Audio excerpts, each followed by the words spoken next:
From MTN News, this is Montana This Morning. Court documents reveal new information on last month's deadly hit and run in Butte. I've not seen a situation like this on a made-for-TV movie. That's West Yellowstone Police Chief talking about the horrific case of child abuse, the James Alexander Hurley case. Coming up, we revisit the case and hear how the community of West is healing. I'm Megan Thompson, and I'm here in Deer Lodge at the fire station, where a local nonprofit is giving out about 500 backpacks filled with school supplies for the local school children who start school on Wednesday. Alrighty, it is 6:31 on this Tuesday edition of Montana This Morning. Jane McDonald and Matt Elwell with you. Beautiful over the mining city. You can see really a little blue peeking through. And there's a mix of sun and a mix of clouds expected today, so we'll be in and out of cloud cover. The temperatures this morning, unbelievably warm for many areas. 72 in Livingston, 70 in Belgrade, 56 in Butte. It does look like the afternoon, late afternoon, could bring a few spotty showers, mainly out toward Butte, Anaconda, Deer Lodge, those areas, and then the heavier rain developing into the evening. But I think it's pretty spotty in general. Daytime highs should be back up near the 80-degree mark for the day today. Windy once again across the area. I'm going to talk more about our rain chances for the rest of the week coming up in just a few minutes. All right, thank you very much, Matt. Now, the young woman accused in a deadly hit and run in Butte last month is expected to be arraigned this week in Butte District Court. MTN's John Amy found some details about the tragic incident and recently released charging documents. Court documents allege the young woman charged in a fatal hit and run on July 3rd was reportedly seen drinking alcohol and smoking marijuana prior to the deadly incident. 20-year-old Butte woman Shania O'Brien was charged with vehicular homicide while under the influence, or in the alternative, negligent homicide, in connection with the death of Austin Nevis. She's accused of hitting Austin and his brother with her Jeep while they were lighting fireworks in the middle of West Granite Street about 11 o'clock in the evening on July 3rd. O'Brien is accused of leaving the scene without stopping after allegedly hitting the brothers and faces felony counts of failure to render aid in an accident involving death and criminal endangerment.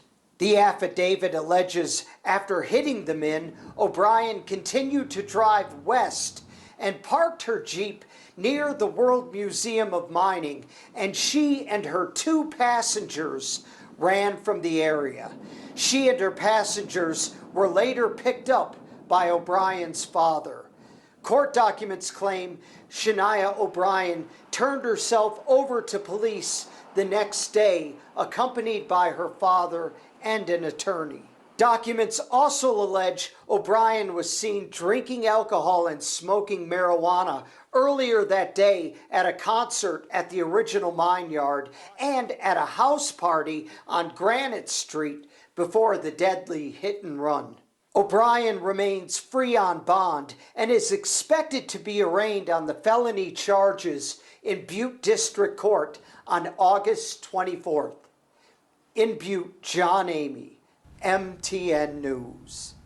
Thank you very much, John. Now, today, Patricia Batts, the grandmother who has been charged with the murder of her 12-year-old grandson, will be sentenced.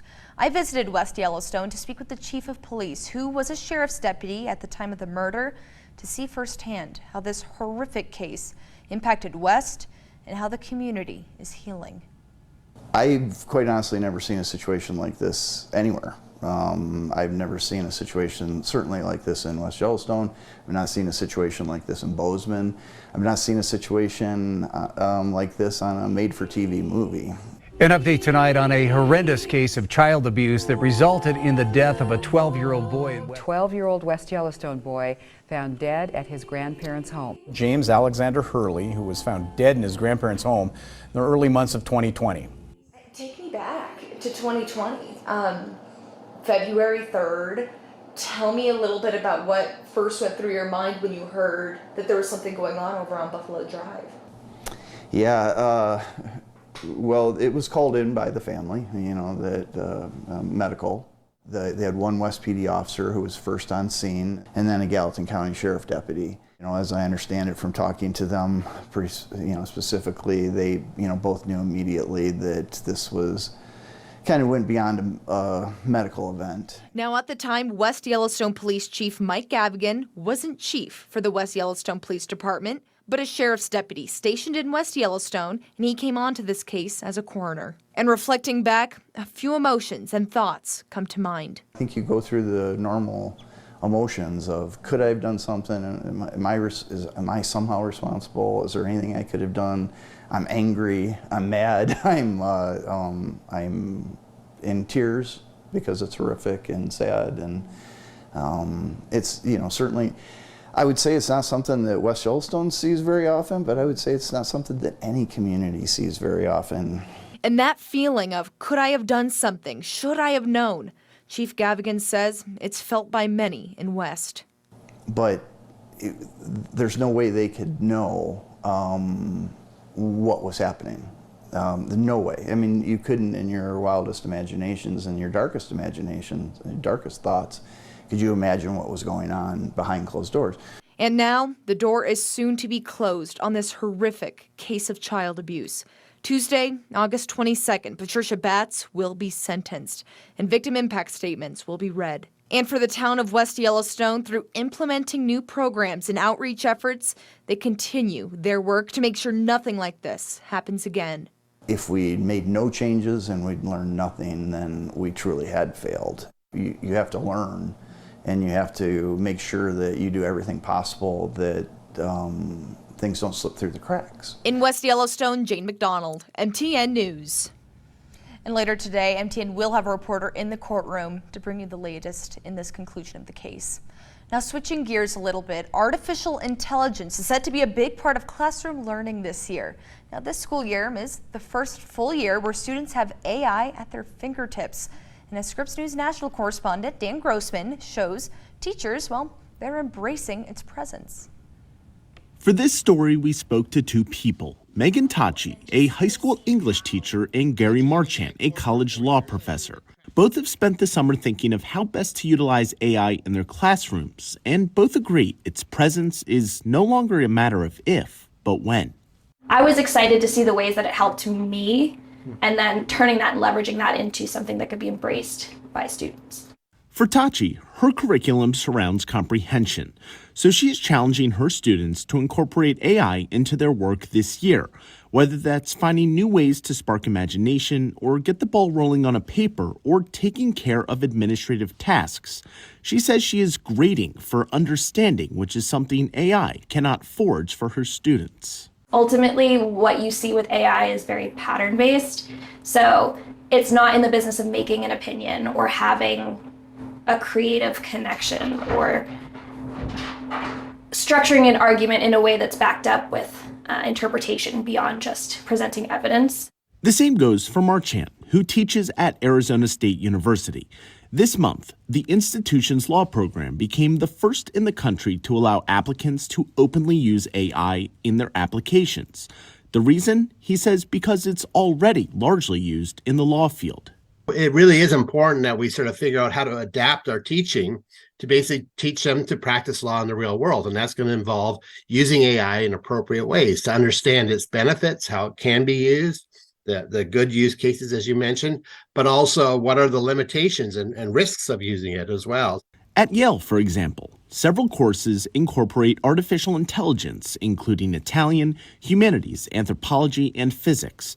In the university's writing humor course, there's an assignment where students reflect on what elements of writing can be replicated by AI and what elements are unique to a human author.